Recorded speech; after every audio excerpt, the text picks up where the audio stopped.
ቆይ አሁን ምን ተፈጥሮ ነው በድጋሚ ወደ ሆስፒታላችሁ የጠራችሁኝ? እያደረጋችሁልኝ ተጨማሪ ምርመራስ ምንድን ነው? ምንድነው ሻክም አሚን ማለት ተሳፈጣል። ስህተት? አዎ በዛም ትልቅ ስህተት። የዛን ጊዜ ሰጠንሽ የምርመራ ውጤት የተሳሳተ ነበር። እርጉዝ ነሽ የተባልኩት በስህተት ነው እያልከኝ ነው? አዎ ነው አሚን። በዚህ አጋጣሚ በተሳሳተ ውጤት ምክንያት ላጋጠመሽ ችግር ሁሉ በእውነት ይቅርታ ጠይቃለሁ። ዶክተር ለመሆኑ አንተ እንደቀላል ይቅርታ ጠይቃለሁ ያልከው ውጤት ምን ያህል ዋጋ እንዳስከፈለኝ ታውቃለህ?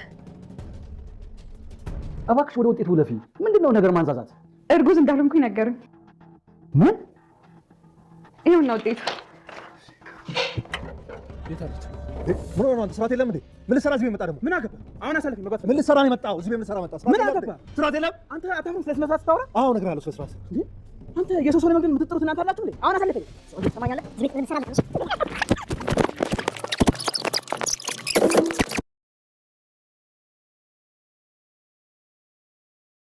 ኑሐሚን ነፍሰ ጡር እንዳልሆነች ተረጋገጠ። በሕክምና ስህተት በስም መመሳሰል እንጂ የእሷ ውጤት እንዳልነበረ ተነገራት። ኤርሚያስ ልጅህን ለመግደል ሙከራ አድርጋለች ወይዘሮ ዝናሽ ሲባል ቤት ድረስ ሄዶ ተደብድቦም ተደባድቦም ወይዘሮ ዝናሽንም ደብድቦ ተመልሷል። አቶ ላይኩን ሁለተኛ አይኗን ማየት አልፈልግም ሆቴል አርፋለሁ ሲል አቶ ተሰማ እንዴ እኔን ይህን ያህል ጊዜ ቤት ይዘህ ደግሞ በገዛ ቤትህ ማረፍ የለብህም ወይ ብለው ወደ ቤታቸው መልሰውታል። የኑሐሚን እርጉዝ አለመሆን ደግሞ ኤዴንን በጣም አሳዝኗታል። ሰላም ሰላም፣ ውድና የተወደዳችሁ ውድ ቤተሰቦች እንደምን አላችሁ? በያላችሁበት የዓለም ዳርቻ ሰላማችሁ በዘት ተረፍ ይበል እያልን ዛሬም በአዲስ መተናል። እናንተም በቅንነት ላይክ፣ ሼር፣ ሰብስክራይብ እያደረጋችሁ ቤተሰብ ታደርጉን ዘንድ በትህትና እንጠይቃለን። ቤተሰብ ላደረጋችሁን ሁሉ ከልብ እናመሰግናለን። ኑሐሚን ተከታታይ ድራማ ባለፈው ክፍል እንዴት ተመለከት ነው እንግዲህ አቶ ላይኩን ወይዘሮ ዝናሽ የኑሐሚንን ልጅ ልታስወርድ እንደነበረ ሲያውቅ በጣም ተናዶ ስሜታዊ ሆኖ ስለነበር እሷን እገላለሁ ብሎ ሲሄድ ደሙ ከፍ ብሎ ራሱን ስትወድቆ ራሱን ያገኘው ሆስፒታል ነበር። እናም ከዛ በኋላ ወይዘሮ ዝናሽን ማየት አልፈልግም ብሎ ነበር። እንግዲህ ዶክተሮቹም ሊያበሳጨው ከሚችል ነገር ማራቅ አለባቸው፣ እሱ የሚያበሳጨው ነገር ከተፈጠረ ምናልባትም በህይወት ላይኖርም ይችላል ስለተባሉ ወይዘሮ ዝናሽን በምን ድፍረቴ አይኑና ያለው ብላ ፈርታ ቀርታ ነበር።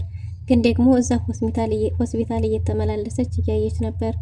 አቶ ተሰማ ነገሮችን ለማስተካከል የተቻለውን ቢሞክርም ወይዘሮ ዝናሽ አቶ ላይኩን ግን በጭራሽ ስሟን እንዳጠሩብኝ አንዲት ነፍሰ ገዳይን እስከ ዛሬ አብራኝ እየኖረች ነበር፣ በጭራሽ መስማትም ስሟንም አልፈልግም ብሎ ነበር። እንግዲህ አቶ ተሰማ የተቻለውን ሁሉ አድርጎ እምቢ ስላለው በቃ ከሆስፒታል መውጫ ሰዓቱ ሲደርስ ወደ ሆቴል ማረፍ እችላለሁ ብሎ ነበር። አቶ ተሰማም የራስህ ቤት እያለ እዛ ለምን ታርፋለህ ብለው ወደ ቤት አምጥተዋቸው ነበር። ወደ ቤት ካመጧቸው በኋላ እንግዲህ ወይዘሮ ገነትም እንዲሁ ኤዴንንም እንዴ እዚህ ደግሞ ለምን መጣሽ ዝናሽ ናት አይደል እያለ ነበር። ኤዴን ስለ ዝናሽ ክፋት ልታቀጣጥል ብትልም አቶ ተሰማ ተቆጥቶ ነገሩን እንዲታቆም አድርጓል። እንደማውቀው ነገር እኮ ነው፣ ሁሉንም ነገር አውቀዋለሁ። ከእንደዚች አይነት ሴትዮ ጋር እስከ ዛሬ አብሬ መኖሬን ሳስብ ግን ከባድ ነው እያለ ነበር።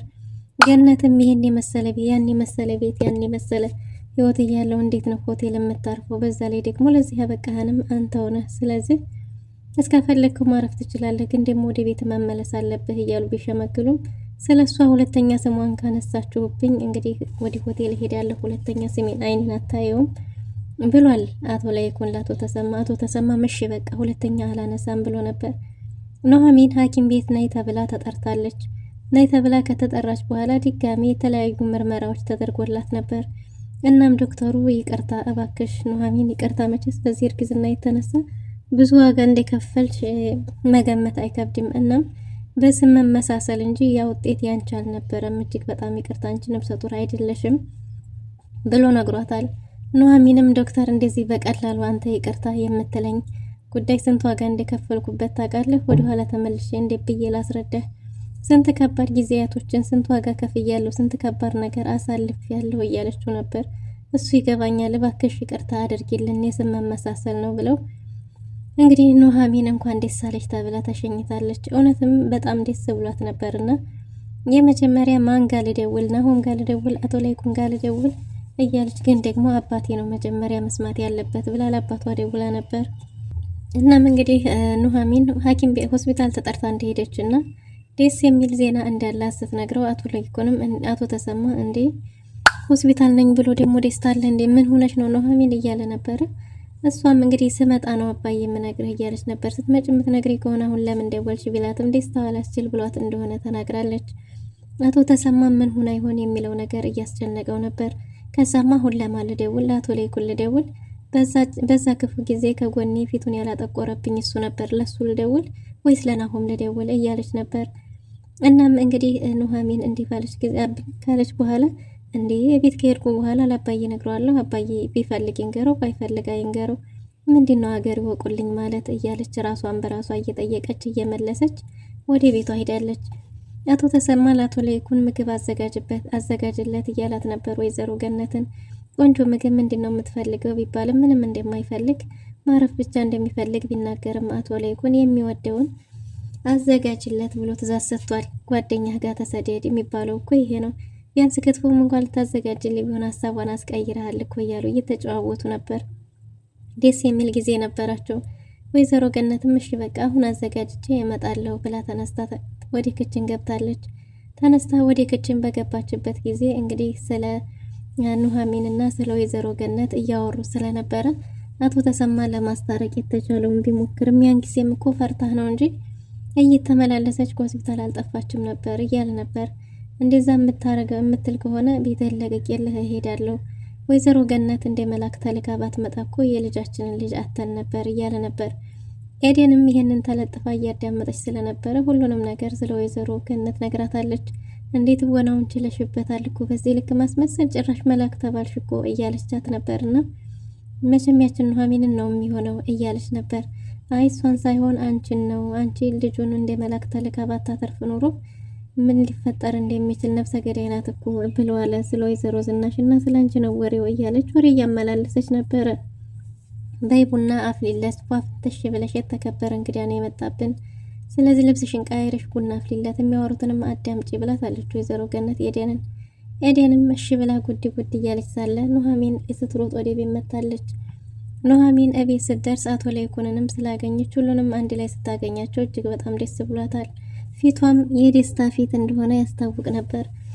እናም ልክ ቤት እንዴት ናቸው አቶ ለይኩን ዝናቸው እንደዚህ በመሆናቸው ደስ ብሎኛል እያለች ነበር።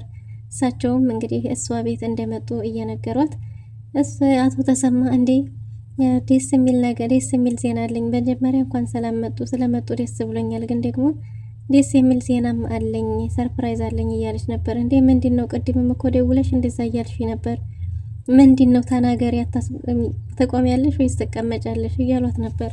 እሷም ቆማ መናገር እንደምትፈልግ እየተናገረች ፊቷ ደስታ በደስታ ስለነበር ኤደንም ቁጭ ብላ ቀርታለች። አቶ ለይኩን ነይ ከጎኔ እዚህ ቁጭ በይና ተናገሪ ቢላትም አረ ቆሜ ነው የምናገረው ብላለች። እርግዝና ውሸት እንደነበረና በተሳሳተ የሕክምና ውጤት እንደነበረ የስም መመሳሰል እንጂ የኔ እንዳልሆነ ጠርተውኝ ሄጄ የተለያየ ምርመራ አድርገውልኝ እርጉዝ እንዳልሆንኩ ተነገረኝ ስትል አቶ ለይኩን በጣም ደስ ብሎታል። ግን ደግሞ አቶ ለይኩን የተፈጠረው እንግዲህ የአንድ ጊዜ ስህተት እንጂ ሆን ብላ በብልግና እንዳልሆነ ስለተረዳትም ያን ያህል ብዙም አልገረመው። አቶ ተሰማ ግን እጅግ በጣም አዝኗል፣ በጣም ከፍቶታል። እና ኤደንም ነፍሰ ጡር አይደለችም ስትባል በጣም የደበራት ትመስላለች። የኑሐሚንን እርግዝና የፈለገችው ትመስላለች። በጣም ነበር የደበራት። ያ ሁሉ ውጥንቅጥ፣ እዛ ሁሉ ችግር ውስጥ የገባ ነው በሌለ ነገር ነበር እያለች ነበር። አቶ ለይኩን ንጹህ አየር ለማግኘት ብሎ ውጭ ላይ በረንዳ ላይ ቆሞ ነበር። እናም ሄዳ አቶ ለይኩን ብላ ካናገረችው በኋላ ለማመስገን ነው ወደዚህ የመጣሁት፣ ቤት አይገቡም እንደምን ያደርጋሉ ብትለውም ውጭ ላይ ንጹህ አየር ማግኘት ፈልጎ እንደሆነ ሲነግራት እና ምን ሆነሻል የኔ ልጅ እያላት ነበር። እሷም ለማመስገን እንደፈለገች እየተናገረች ነበር። በዛ ጊዜ ሁሉም ፊቱን ባዞረብኝ ጊዜ ፊታውን ሳያጠቁሩ በእኔ ያላቸው እምነት ሳይቀንስ ተረድተውኝ የነበረው እሳቸው ብቻ ነበሩ እና በምን ቃል እንደማመሰግን አላቅም። ላመስገን ካልኩኝ ቃሉም አይበቃኝም። በጣም ነው የማመሰግነው እሺ እያለች ነበር። አቶ ለይኩንም ልጄ ምንም አይደል፣ የአንድ ቀን ስህተት እንደሆነ ገብቶኛል። ደግሞ የአንድ ቀን ስህተት ነው ዋጋ የሚያስከፍለው። እውነት ቢሆንም ተጋግዘን ልጁን እናሳድግ ነበር ብሏታል። እና ከናሆም ጋር የምሳሪውን ሀሳብሽን አልቀየርሽም አይደል እያላት ነበር። እሷም እሺ ምንም ችግር የለውም ተስማምቻለሁ ብላ በሀሳቧ እንግዲህ የመስማማቷን ነግራቸዋለች። አቶ ለይኩንም ደስ ብሎታል።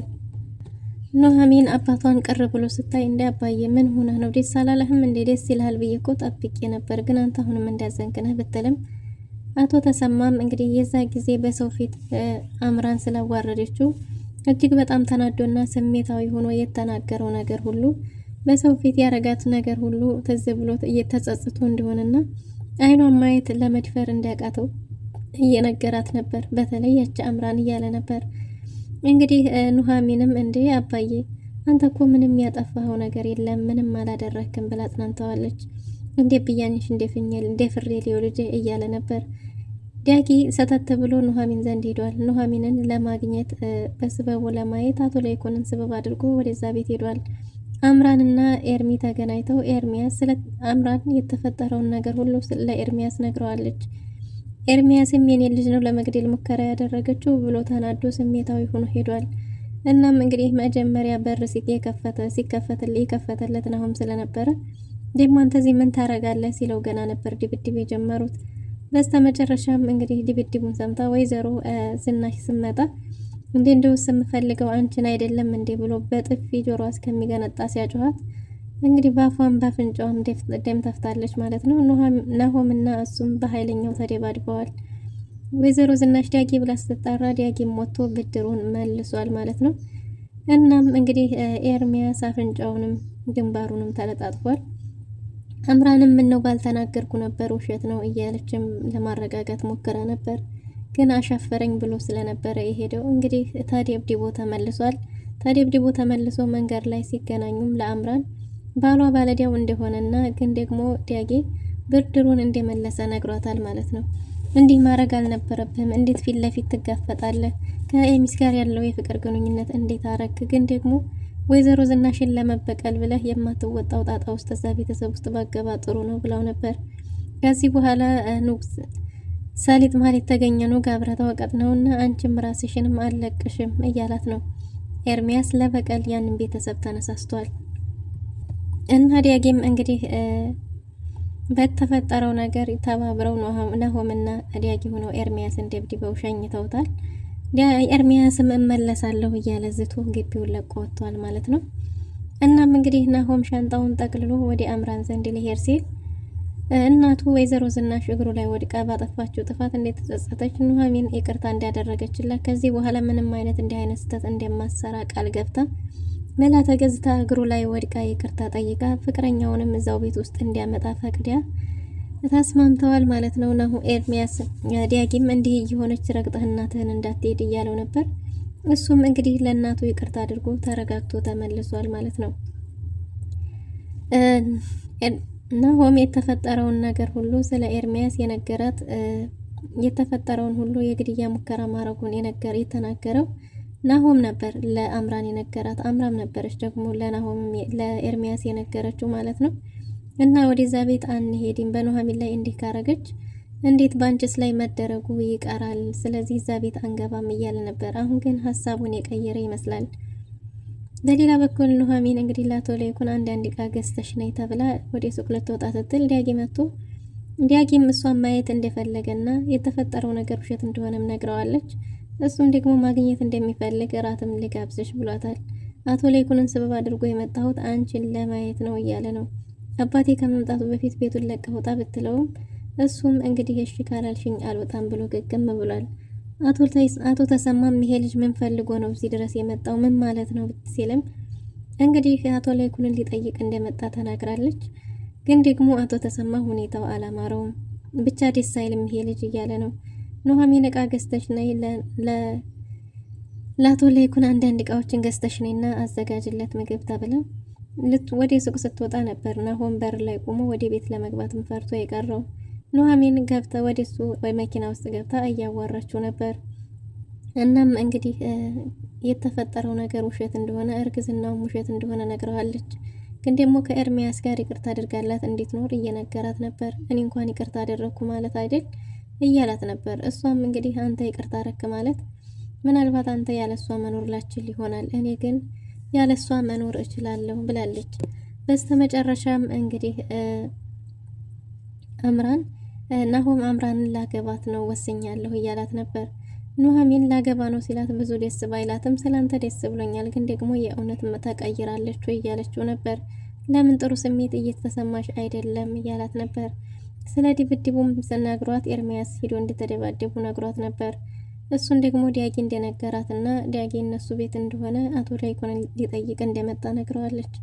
እና አሁን እንግባና ከወይዘሮ ዝናሽ ጋር አቶ ላይኩንም ማስታረቅ አለብን ብለው እያወጉ ሳለ እንግዲህ አምራና ሆመን ከኑሐሚን ጋር አይተዋለች ማለት ነው።